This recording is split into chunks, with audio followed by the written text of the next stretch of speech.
La sortie de Joshua Osinambenge du côté de RFI. Joshua aussi, bonjour. Bonjour. Pourquoi êtes-vous hostile au principe d'un candidat consensuel de l'opposition ? Je ne suis pas hostile à un candidat consensuel. Je pense que les alliances devraient se faire avant le dépôt de candidature et pas après. Et donc, une fois que quelqu'un se porte candidat, il devrait aller jusqu'au bout. Je suis de ceux qui pensent que la démocratie est très importante et qu'il faut donner le choix aux Camerounaises et aux Camerounais de librement choisir leur candidat et de ne pas se faire imposer un candidat. Mais face au président sortant Paul Biya, vous êtes 11 candidats de l'opposition et il n'y a qu'un seul tour. Est-ce que mathématiquement les voix de l'opposition ne vont pas se disperser ? Écoutez, il n'y a pas d'opposition en tant que telle. Ce n'est pas un parti politique qui se présente, ni une famille politique. Il y a des gens qui votent à droite, d'autres qui votent à gauche, d'autres qui votent leur tribu, d'autres qui votent objectivement pour le meilleur projet politique. Et donc, il faudrait respecter ces choix-là et laisser les gens faire le choix qui est le leur. Beaucoup disent que Paul Biya est trop âgé pour briguer un nouveau mandat de 7 ans, mais est-ce que de fait, il ne continue pas à gouverner, à signer des décrets, à recevoir des personnalités ? Écoutez, je pense que vous avez vu comme moi que l'ensemble de l'oligarchie camerounaise est allé le voir pour le pousser à se présenter. Il n'a reçu personne. Il a fallu que l'ambassadeur de France arrive à la présidence pour qu'il sorte de sa chambre. Donc, si c'est comme ça qu'on gouverne un pays, je pense que ce n'est pas mon idée. Il est évident que après 43 ans au pouvoir et surtout 65 ans aux affaires, il y a un burn-out qui existe. C'est inévitable, c'est biologique. Et donc, moi, je suis de ceux qui disent sans honte aucune qu'il n'a plus les capacités nécessaires à gouverner ce pays. Mais je ne suis pas dans cette course pour remplacer Monsieur Biya. Je suis dans cette course pour changer de système. Parce que je pense que le problème fondamental du Cameroun, c'est celui d'un système hyper présidentialiste, hyper centralisé, qui tue toute opportunité au développement. Et donc, il faudrait absolument revenir à ce que nous proposons depuis 1990. Et c'est pour cela que je suis contre ce débat, d'ailleurs, sur l'opportunité de mettre ensemble des candidatures, parce que je suis le seul qui porte le projet fédéral dans notre pays, c'est-à-dire un fédéralisme d'exécution, où on remettrait le pouvoir au peuple et où le pouvoir irait du bas vers le haut.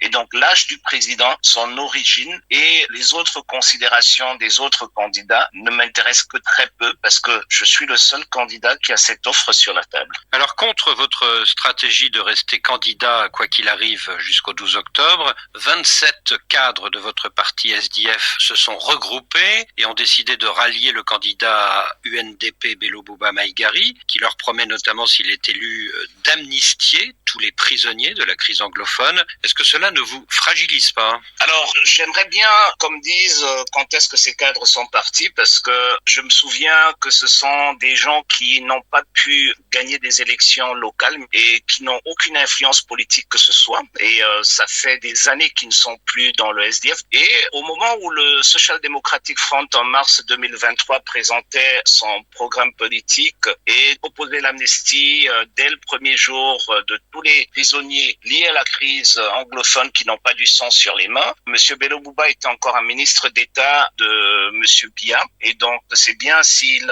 avant même de devenir président, il essaye déjà de copier notre programme. C'est une très bonne chose. On ne veut pas avoir l'exclusivité de nos propositions. Si toute la classe politique peut s'inspirer de ce que je propose, je pense que j'aurais déjà réussi un des paris de cette élection. Donc, Monsieur Bello Bouba et Monsieur Biya, c'est blanc, bonnet et bonnet blanc. Donc, Monsieur Bello Bouba, nous savons très bien pourquoi il se présente à cette élection. Il veut faire passer son ami d'enfance. Il veut absolument continuer comme ministre d'État. Nous avons dit que nous mettons fin à ce système politique-là le 12 octobre et nous sommes sereins que nous allons vers une victoire le 12 octobre.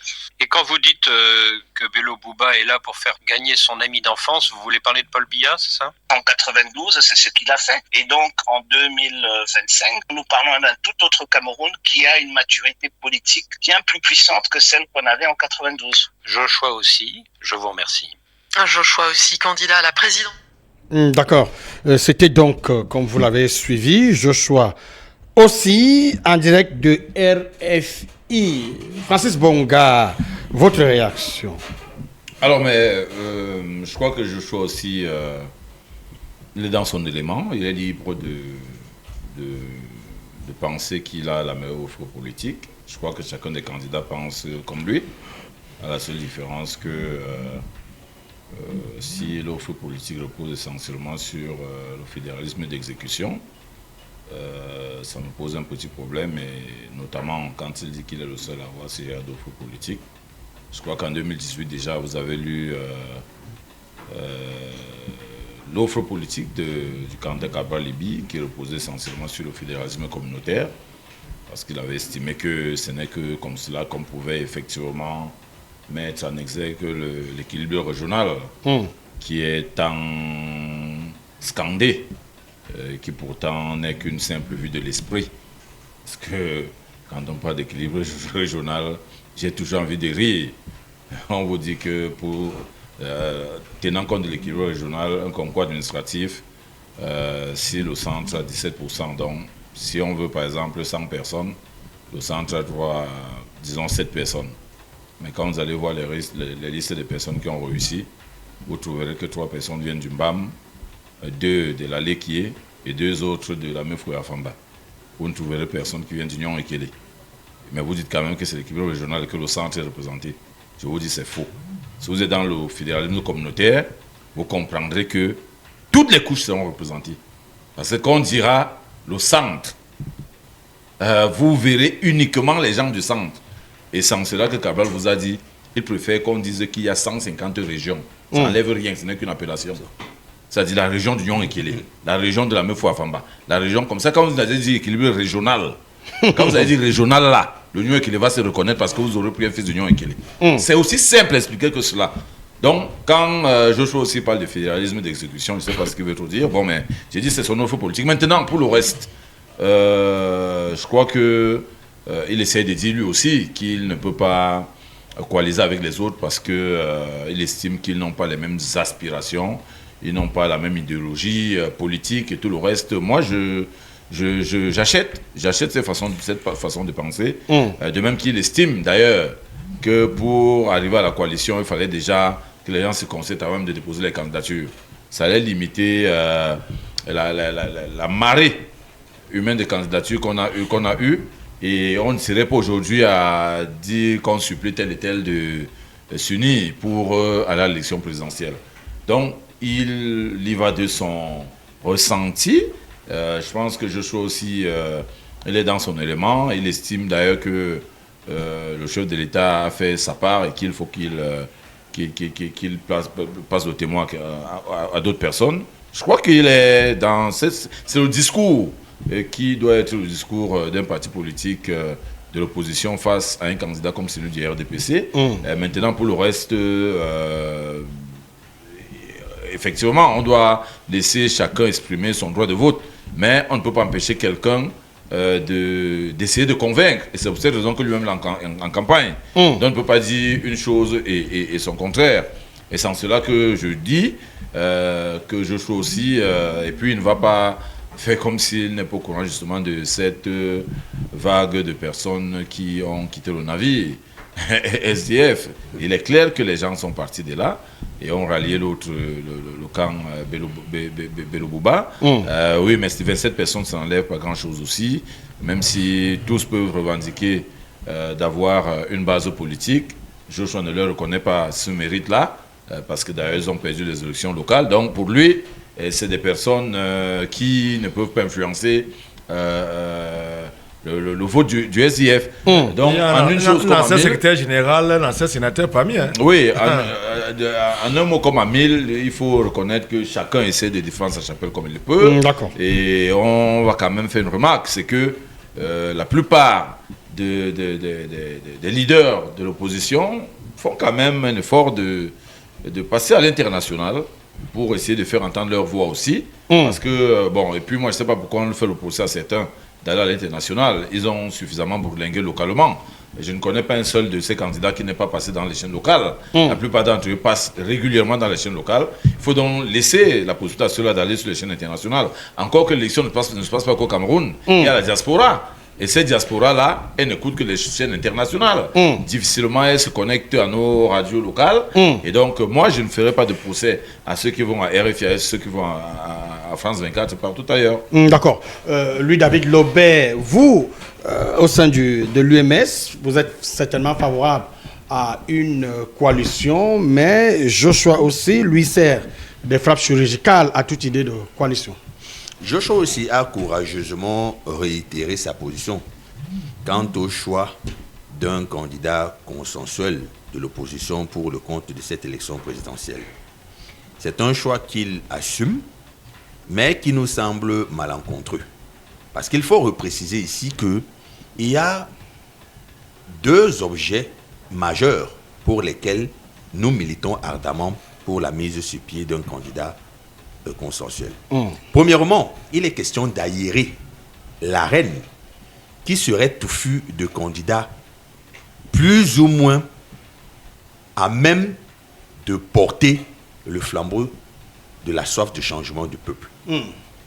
Si à travers une coalition consensuelle ou 2 ou 3 coalitions, on quitte de 12 candidats à 5 candidats, vous convenez avec moi que l'espace sera moins touffu et l'électorat aura la latitude de choisir assez aisément celui qui lui semble à même de porter triomphalement ses revendications.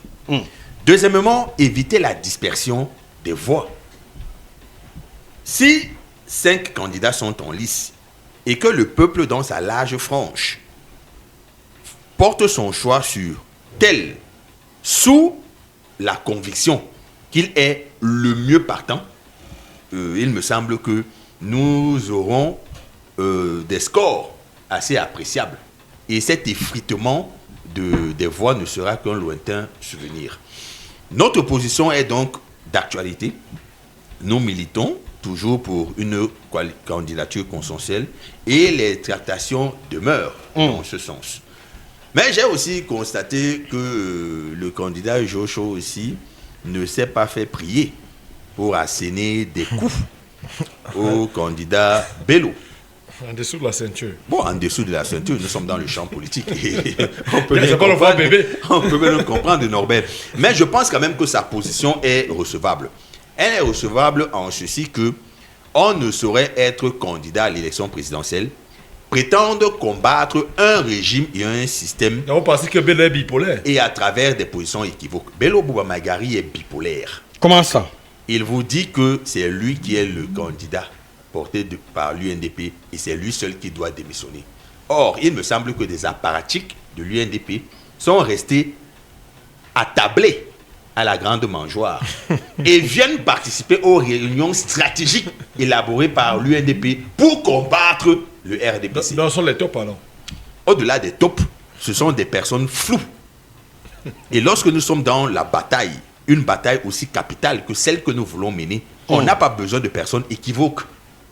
Cela nous démontre à suffire que le candidat Bello n'est qu'un stratagème, un pantin ou un envoyé par l'ordre établi pour venir s'aimer le doute et la suspicion au sein de la classe politique de l'opposition. Parce que dans un sillage de cohérence, de logique et de clairvoyance, la démission de la tête de proue qui sert de candidat à une formation politique devait être subséquente à celle des autres membres pour établir une rupture claire et définitive avec l'ordre établi. Or, ce n'est pas le cas. Le secrétaire général de l'UNDP, il demeure et reste ce sénateur nommé par le président. Par 2 fois. Par 2 fois, par le président de la République. Il est encore en fonction. Cet élan de soumission et d'allégeance reste intact. Les ministres délégués, les ambassadeurs itinérants, les directeurs généraux, madame le secrétaire d'État à l'habitat, ont réaffirmé leur adhésion ferme au décret porté par le président de la République, M. Paul Biya, candidat du RDPC. Nous sommes donc là dans une espèce d'ambivalence où, d'une part, on brandit la soif de changement, ou d'autre part, on brandit la volonté de conserver ses avantages. Il me semble donc que la page devrait être clairement tournée nous savons désormais à qui nous avons affaire. Le candidat de l'UNDP, Bello Bouba Magari, est un trublion qui vient s'aimer le doute, la dispersion, la suspicion dans les forces du changement. Très bien. Jean-Jacques Beya, votre réaction, votre position. Chaque candidat à l'élection présidentielle est libre de ses choix parce qu'il est garant de sa position, il est garant de sa campagne. Et il est libre de donner les coups en dessous de la ceinture, c'est son choix. Mais nous observons davantage dans cette campagne présidentielle des hommes qui, pour la plupart, cherchent à être leader de l'opposition, cherchent à être le candidat qui va sortir avec plus de faveur dans l'opposition. Pourtant, nous partons à une élection présidentielle. Et dans cette élection présidentielle, le discours est rassembleur. Le discours est porté vers la mutualisation des forces. Parce que à aucun moment, vous ne pouvez vous dire capable d'avoir 30 000 et poussières de PV à moins de 72 heures du David Lobé. Et ce qui rend la tâche si ardue, c'est parce que le R et le camp et le parti au pouvoir ont développé ce qu'on appelle une réserve électorale fictive. Et cela vient du principe que lorsque vous partez à l'élection présidentielle avec M. Paul Biya, il a déjà 2 millions de voix d'avance. Déjà. Et du coup, vous vous battez maintenant dans les 6 millions autres voix qui restent. Et là-bas, il faut mutualiser dans les actions. Il faut être dans la proposition et dans la coordination de cette surveillance. On ne demande pas aux hommes politiques, forcément, aux candidats, de s'allier, de se mettre derrière les autres. Mais on dit aux hommes politiques, travaillons pour mutualiser nos efforts. Ce qui peut pousser à ce que, si le SDF réussit à avoir les représentants dans les bureaux de vote au nord-ouest, au sud-ouest, au littoral, ça permet à ce que le résultat sorti des urnes, le représentant du bureau de vote du SDF surveille et vérifie aussi le résultat des 10 autres candidats, à part son parti. Et ne joue pas le jeu du parti au pouvoir. Parce que, j'ai bien informé, j'ai l'expérience de l'élection 2011-2018 où vous avez dans les bureaux de vote les représentants des bureaux de vote d'un autre parti politique. Lorsque votre parti politique n'est pas représenté, ils s'arrangent quand même avec le RNPC pour bourrer les urnes. Parce que, dit-il, l'autre candidat, son représentant n'est pas là. Et c'est à ça qu'on appelle à la mutualisation des forces et des actions.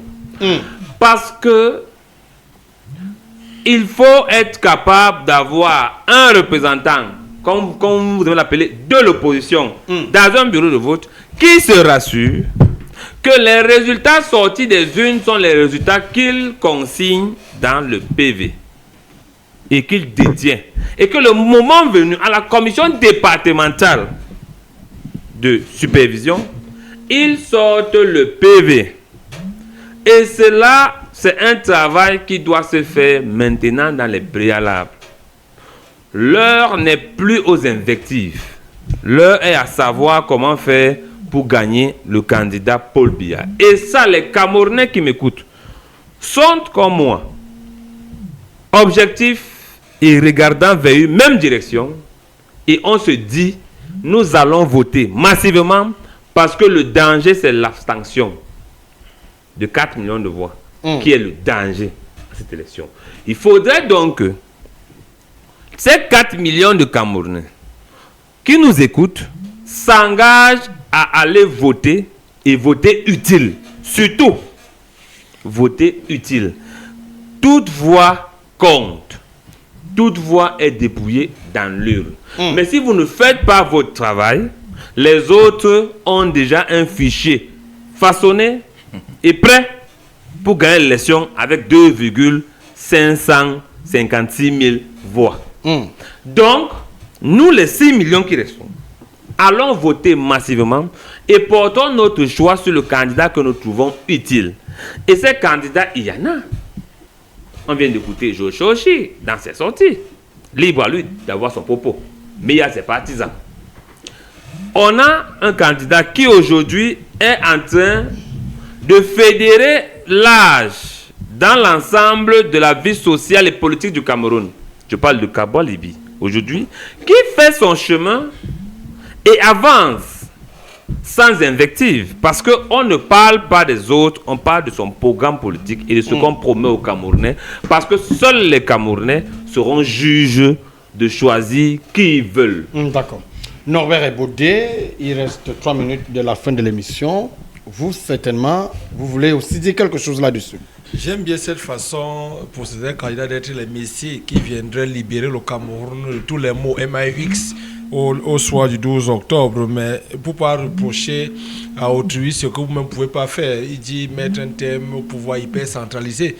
Il vous souvient que pour être le candidat du SDF à cette élection du 12 octobre, lui-même, le candidat Joshua aussi a été candidat à la candidature de son parti parce que là-bas, ça tirait à barre réelle. Et il a fait sauter le verrou sur une notion là-bas au sein du NEC. Pour être candidat à la candidature, il fallait par le passé, là c'était sur le chairman fondateur, débourser la somme de 50 000. Il a mis ça à 50 millions. Donc du coup, il a exclu les autres. Et aujourd'hui, il dit être le messie qui va libérer le Cameroun. Même si l'autre, le président de l'Assemblée nationale, qui est un baron du RDPC, en l'écoutant, va certainement rire. Lui qui a souvent dit, mais Joshua, après tu viens m'appeler camarade. Là, c'était à l'Assemblée, il ne raconte pas une histoire de bar. En pleine session, il lui dit, Joshua, tu viens me perturber ici, après tu viens m'appeler camarade. Ouais, donc quelqu'un qui dit être de l'opposition, mais qui appelle un baron du RDPC camarade et nous dit que lui s'inscrit dans la rupture. Donc, il ne faudrait pas que certains candidats nous distraient le peuple ou alors l'opinion nationale à la veille de cette élection. Et là, je rejoins donc Jean-Jacques qui pense que le véritable problème camerounais n'est même pas la coalition. Même si le porte-parole de Issa Chiroma, qu'on nous a reçu sur ce plateau, je crois, en début de semaine, indique qu'il parle plus de coalition de moyens. Mais si on parle de coalition de moyens et que chacun joue sa part, si vous n'êtes pas dans la coalition de moyens, comment vous allez surveiller le vote des autres candidats en lice? Non, il est question aujourd'hui de limiter à son strict maximum l'abstention. Parce que c'est l'abstention qui pose le problème. Si on veut vraiment qu'il y ait changement, que tout le monde qui va prendre la parole sur la place publique invite les Camerounais à aller retirer les cartes d'électeurs. On parle de 8,5 millions, parce que moi je préfère plafonner, on parle de 8,2 millions, mais je mets à 8,5 millions. Le nombre de Camerounais inscrits sur les listes électorales, que chacun retire sa carte d'électeur et aille voter le candidat qui porte à mieux les aspirations. On ne peut pas tout le temps être en train de pleurnicher. Le matin, on parle des Chinois qui tapent sur les Camerounais. On parle des routes qui sont en chantier à la veille de l'élection. On parle du problème des réseaux. Prenons cet auditeur qui insiste depuis un certain temps. Allô? Allô? Pour finir, il ne réagit pas. Allô?